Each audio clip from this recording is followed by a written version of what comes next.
Hello guys, तो कैसे हैं आप लोग। मैं हूं lucky, giant fitness certified by physique engineer. तो आज के वीडियो में हम बात करेंगे हमारी बॉडी के सबसे मेन इंपॉर्टेंट मसल ग्रुप के बारे में। वो है हमारे लेग्स। ऐसी कौन सी एक्सरसाइज हमें परफॉर्म करनी चाहिए अपने लेग्स को बिल्डअप करने के लिए, लेग्स को एक बढ़िया स्ट्रोंगर बनाने के लिए से हम अपने लेग्स को और ज़्यादा तगड़ा बना सकते हैं और एक बढ़िया डेफिनेशन दे सकते हैं। तो सबसे मस्त है लेग डे के दिन वो है आपकी stretching, pre workout stretching and post workout stretching, dynamic और आपकी स्टैटिक। बाकी स्ट्रेचिंग वार्म अप आप मेरे वीडियो में देख सकते हो। तो यहाँ से हमारी स्ट्रेंथ बिल्डअप होती है, यहाँ से हमारा टेस्टोस्टेरोन लेवल बिल्डअप होता है। तो इसको कभी भी मिस मत करना। कभी भी मैं बहुतों को देखता हूँ जैसे ही लेग डे आता है कोई ना कोई बहाने आ ही जाते हैं, या तो उसके बुखार हो जाती है, या उसके जुकाम हो जाती है, या उसके नी पेन होने लगता है, या फिर बैक पेन होने लगता है। तो वो कैसे ना कैसे करके इसको अवॉइड कर ही देते हैं लास्ट में कि नहीं यार करेंगे नहीं आज। तो जिस दिन आप लेग लगा रहे हो ना, उस दिन आप एक्स्ट्रा कैलोरी भी इनटेक कर सकते हो, क्योंकि आपका जो आफ्टर बर्निंग प्रोसेस है जिसमें आपने लेग लगाए हैं वो आपकी ज़्यादा कैलोरी आपकी बर्न करेगा। तो आप ज़्यादा कैलोरीज भी ले सकते हो। बॉडी में एनर्जी चाहिए होती है क्योंकि ये शरीर को तोड़ता है। तो आप वर्कआउट से पहले मतलब एक बढ़िया प्री वर्कआउट आपकी डाइट ले सकते हो, या फिर उससे पहले वाले दिन एक रात को बढ़िया सी कार्ब लोडिंग आप कर सकते हो, बढ़िया मील ले सकते हो, उसमें कार्ब भी हो, प्रोटीन भी हो, बढ़िया मतलब मेरे बोलने का मतलब अच्छी मील ले सकते हो। तो पहली जो एक्सरसाइज रहेगी हमारी लेग वर्कआउट रूटीन की वो है आपकी the king of leg exercise, आपकी बारबल स्क्वाट्स। इसको हमें 4 सेट में परफॉर्म करना है 12 से 15 रेपिटेशंस के लिए, एक बढ़िया मसल डेफिनेशन के लिए। तो जो इसमें आप मिस्टेक करते हो वो मैं सारी कवर करूंगा, और बाकी आप अपने सेट्स को कंप्लीट कर सकते हो। सारे अगर मैं करूंगा तो वीडियो लंबा हो जाएगा काफ़ी। मैं आपको एक सेट परफॉर्म करके बताऊंगा जिसमें आपको मैं बताऊंगा कि आपका स्टांस क्या रहेगा, क्या आपका पोस्चर रहेगा, क्या नहीं रहेगा। पहली बात, हमें इसको यहाँ गर्दन पर नहीं रखना, पीछे रखना है हमें अपने। जब भी आप लेग्स का स्टांस चूज करो, कई लोग ज़्यादा वाइड कर लेते हैं, कई लोग ऐसे क्लोज कर लेते हैं दिखावे के चक्कर में, और हर कुछ कर बैठते हैं। करना क्या है, यहाँ से ये मैं आपको बार बार रख के बता रहा हूँ, आप ऐसे पहले अपना स्टांस चूज करिए। दोनों लेग्स को बराबर थोड़ा सा ट्विस्ट करेंगे, वापस एंड थोड़ा सा हल्का सा और ट्विस्ट किया। ये हमारा स्टांस फिट हो गया यहीं पे, ठीक है। इससे ज़्यादा आपको करने की नीड नहीं है। एक अच्छी हाथों की ग्रिप ये आपकी हेल्प करेगी बढ़िया स्क्वाट्स लगाने में, ठीक है। अब बैक को सीधा नहीं, ऐसे सीधा नहीं रखना अपनी बॉडी को, ठीक है। थोड़ा सा आगे झुका के रखेंगे, back straight and knee band, सीधा डाउन जाएंगे जहां तक आपके क्वाड्स मसल्स वर्क कर रहे हैं, and up, down and up. दिखावे के चक्कर में से डीप मत जाने कि हाँ मैं डीप गया और डीप जाओ। अरे भाई हेवी लिफ्ट करोगे ना और डीप जाओगे तो कमर के कटके बोल जाएंगे, ठीक है। तो इन चीज़ों का बिल्कुल ध्यान रखना। नीचे जाओ तब जहाँ तक आपके मसल वर्क कर रहे हैं वहाँ तक ही जाओ, एक्स्ट्रा एफर्ट मत डालो। लाइट वेट में आप लगा सकते हो इजी 20 से 25 रेपिटेशंस, एक बढ़िया स्टिमुलेशन के लिए जो आपके लेग्स को अच्छा एक बढ़िया पंप देंगे, फटीग करेंगे और मसल ग्रोथ में भी आपकी काफ़ी ज़्यादा हेल्प करेंगे। तो पहली एक्सरसाइज हमारी कंप्लीट हो चुकी है।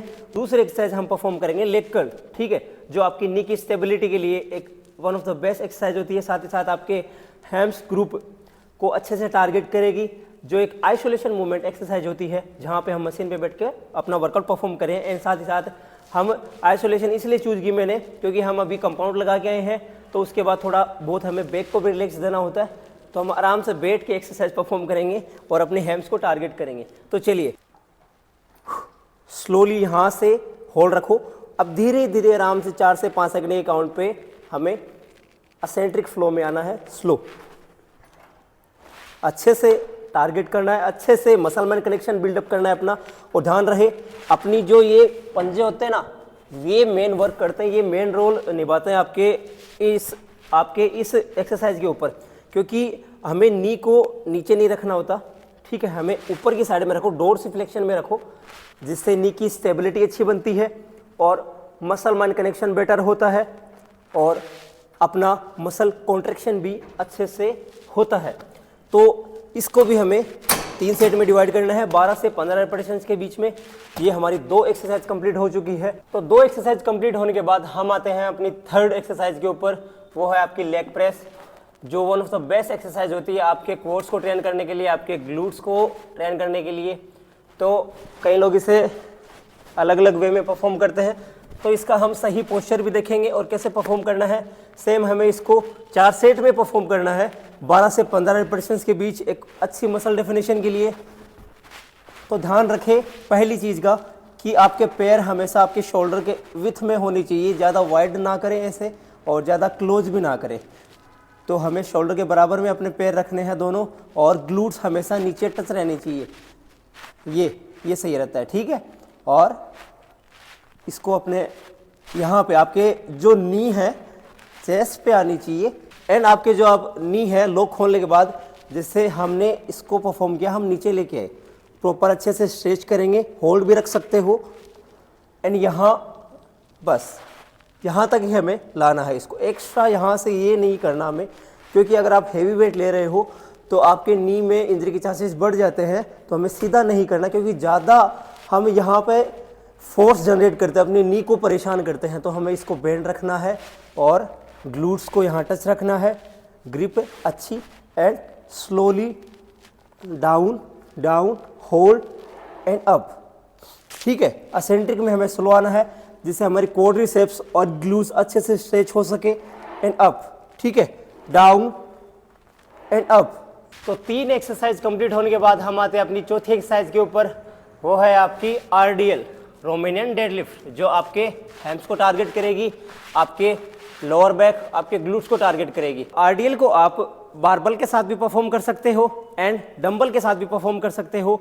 मेरे को डंबल ज़्यादा कंफर्टेबल लगते हैं, बिकॉज ऑफ RDL में हम बारबल लेते हैं, स्टेपर लगाओ वो लगाओ, लोअर बैक पे ज़्यादा टेंशन आने के चांसेस रहते हैं। डंबल में हम एक अपना मॉडरेट वेट चूज कर सकते हैं, बढ़िया मॉडरेट वेट के साथ में हम अपनी स्ट्रेंथ के अकॉर्डिंग लगा सकते हैं। तो हमें इसे परफॉर्म कैसे करना है, चलिए देखते हैं। सबसे पहले अपनी बैक का आर्क होना जरूरी है, एंड नी को हमें एक जगह लॉक कर देना है। अब ऊपर नीचे नहीं करना, नी को लॉक रखना है, बैक का आर्क होना जरूरी है। अगर आपकी बैक की आर्क नहीं बन पा रही है तो आप दूसरी एक्सरसाइज परफॉर्म कर सकते हो इसको अवॉइड करके। तो चलिए, बैक का arc, knee stable, and slowly धीरे धीरे नीचे आएंगे और अपने ये पंजों के बराबर में लाएंगे, एंड अप। अब जितना आप स्लो नीचे जाओगे उतनी ही आपकी हैम्स अच्छे से खींचेगी और अच्छे से टारगेट होगी। ये अप, इसको भी सेम हमें 12 से 15 रिपीटेशंस में परफॉर्म करना है, बढ़िया मसल डेफिनेशन के लिए। बहुत सारे लोग हैम्स के एक्सरसाइज को अवॉइड करते हैं, कर्ल को अवॉइड करते हैं, RDL को अवॉइड करते हैं, या फिर कर्ल लगा के ही निकल जाते हैं। भाई जितना आपकी कोर्स जरूरी है उतनी ही आपकी हैम्स भी जरूरी है, क्योंकि हैम्स आपके लेग मसल्स को बड़ा दिखाती है। जैसे आपका ये आर्म्स है ना, आर्म्स को आपकी ये ट्राइसेप्स बड़ा दिखाती है, ये ज़्यादा एरिया होता है यहाँ का। तो वैसे ही ये होता है, जितनी बड़ी आपकी हैम्स होगी उतने ही बड़े और उतने ही अच्छे आपके लेग्स दिखेंगे। वरना ये तो यहाँ से तो बढ़िया हो गया, पीछे से पूरा सपाट पड़ा है, कुछ भी नहीं दिख रहा, तो ये अच्छा नहीं लगता। तो दोनों को साथ में लेके चलो, बराबर हिस्सा दो, दोनों के साथ भेदभाव मत करो। तो ये हमारी 4 एक्सरसाइज कंप्लीट हो चुकी है लेग वर्कआउट रूटीन की। अब बात करते हैं हम अपनी 5वीं और सबसे हार्ड एक्सरसाइज के बारे में, जिससे लोगों को बोलते ही ऐसे उनमें नहीं यार ये मन नहीं कर रहा, ये मन नहीं कर रहा, भाई कोई दूसरी करवा दे, ऐसे हो जाता है। तो वो है आपकी लंजेस। तो लंजेस को हमें कैसे परफॉर्म करना है, कई लोग इसमें इम्बैलेंस होते हैं, तो ये आपकी बॉडी में बैलेंस क्रिएट करती है एक्सरसाइज। कई लोग इसको जब लगाते हैं तो ठीक से इसको परफॉर्म नहीं कर पाते, ऐसे कभी इधर कभी उधर ऐसे हिलते डुलते रहते हैं। तो उसका भी मैं आपको इलाज बताऊंगा कि कैसे हम इसको ठीक कर सकते हैं। तो लंजेस को हम स्टैंडिंग भी लगा सकते हैं और वॉकिंग भी लगा सकते हैं। मैं आपको स्टैंडिंग बता रहा हूँ, वॉकिंग आप अपने अकॉर्डिंग चूज कर सकते हो। अब जब आप लगा रहे हो तो ये ध्यान रखो, ये नी भी बेंड रहेगी और वो नी भी थोड़ी सी बेंड रहेगी, और हमें अपनी नी को जूतों से आगे नहीं लेके जाना। पहले इसको बेंड नीचे करेंगे, हम इसको नीचे 90 डिग्री पे लेके जाएंगे, 90 डिग्री का एंगल बनाएंगे, जिससे क्या कि ये अपने आप नी के आगे नहीं, जिससे क्या कि ये अपने आप जूतों से आगे नहीं जा पाएगी और 90 डिग्री का एंगल क्रिएट करेगी। यहाँ से हम नीचे लेके आए एंड डाउन, ये भी 90 डिग्री, ये भी, दोनों, एंड अप। ये एक्सरसाइज आपकी one of the best exercise होती है आपको आपकी बॉडी में बैलेंस बनाने के लिए, आपके कोर्स को ट्रेन करने के लिए, आपके ग्लूट्स को ट्रेन करने के लिए।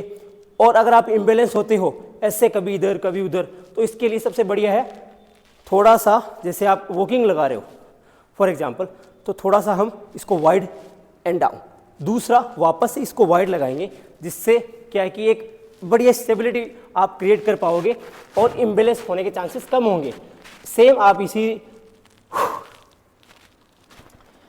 सेम आप स्टैंडिंग में भी कर सकते हो, थोड़ा सा पैर का एंगल बाहर की तरफ रखेंगे एंड परफॉर्म करेंगे। तो ये हमारी 5 एक्सरसाइज कंप्लीट हो चुकी है लेग्स की। अब बात करेंगे हम अपने लास्ट लेग वर्कआउट रूटीन की एक्सरसाइज के बारे में, वो है आपकी काफ मसल्स, जिसे हम सेकेंडरी मेमोरी भी बोलते हैं। तो चलिए, तो मोस्टली लोग काफ मसल्स को अवॉइड करते हैं। इनफैक्ट मैं खुद काफ के एक्सरसाइज को अवॉइड करता था पहले, जिससे मेरे लेग्स काफ़ी भद्दे लगते थे। ये सेम आपके जैसे ये फोर आर्म्स की तरह होता है। आप बाइसेप्स को तो ट्रेन कर लेते हो, बस फोर आर्म्स को नहीं कर पाते हो। तो आप ऐसे सोचते हो कि यार लेग्स भी कर लिया तो काफ भी साथ साथ में हो गई, भाई नहीं हुई। आपको इनको अलग से ट्रेन करना ही पड़ेगा। आप अपने जेनेटिक्स को ब्लेम नहीं कर सकते कि मेरे जेनेटिक्स वीक हैं इसलिए मेरे काफ बिल्ड नहीं हो पाते। ऐसा कुछ भी नहीं है। जब आप इसको ट्रेन ही नहीं कर रहे हो तो काफ कहाँ से आपके बनेंगे। इनफैक्ट मैं खुद इस चीज़ को एक्सेप्ट करता हूँ, मैंने काफ कभी ट्रेन नहीं किए थे। अब मैं इसको रेगुलरली 1 साल से ट्रेन कर रहा हूँ, तब मेरे को अच्छे रिजल्ट्स देखने को मिले हैं। अभी भी मैं इस पर फोकस कर रहा हूँ, इनको ज़्यादा ग्रो करने का ज़्यादा से ज़्यादा मैं इनको तोड़ने की कोशिश करता हूँ। एंड 2 से 3 एक्सरसाइज मैं इसकी परफॉर्म करता हूँ और अच्छे से नियर फेलियर अचीव करता हूँ। तो इस एक्सरसाइज को आप बिल्कुल भी अवॉइड ना करें। ये काफ़ी मस्त है आपके लेग्स को एक अच्छा लुक देने के लिए, जिससे आपके लेग्स बेटर दिखते हैं, अच्छे दिखते हैं। तो इसे हैवी रेपिटेशंस में हमें परफॉर्म करना है कि हम अपनी एक्सरसाइज में हैवी रेपिटेशंस में परफॉर्म करें, जैसे 20 रेपिटेशंस, 25 रेपिटेशंस, जिससे आपके काफ मसल्स में एक बढ़िया स्टिमुलेशन क्रिएट हो और मसल्स अच्छे से फटीक हो, अच्छे से आपके मसल्स बर्निंग आउट हो। ये प्रॉपर इसको यहाँ तक लाएंगे and up, hold and down and up. आप इनको स्टैंडिंग भी कर सकते हो और सिटेड भी कर सकते हो। दोनों को 3-3 सेट में डिवाइड कर लो, जिससे अच्छे से आपके काफ फटीक हो जाए, अच्छे से आपके काफ ट्रेन हो जाए। इसे बिल्कुल भी अवॉइड ना करें, ठीक है। तो इसको भी आप सेम 3-3 सेट में डिवाइड करेंगे। 3 सेट आप स्टैंडिंग के लगाएंगे, 3 सेट आप सिटेड के लगाएंगे। तो इसी के साथ हम अपने लेग वर्कआउट रूटीन को विराम देते हैं। तो ये थी आपकी टॉप 6 लेग एक्सरसाइज, जो आपके लेग्स को बिल्डअप करने, आपके लेग्स को नेक्स्ट लेवल तक पहुंचाने में वर्क करेगी। तो ये एक्सरसाइज आप वीक में 2 बार परफॉर्म कर सकते हैं, क्योंकि ये आपका बड़ा मसल है। आपके स्केलेटन मसल का ये 40% एरिया कवर करता है। इस वर्कआउट रूटीन को करना बिल्कुल मत भूलना और साथ ही साथ मेरे पेज को लाइक, शेयर एंड सब्सक्राइब करना भी मत भूलना। तो मिलते हैं नेक्स्ट वीडियो में एक नई इन्फॉर्मेशन के साथ, एक नई गाइडेंस के साथ। तब तक stay fit, stay long and thank you.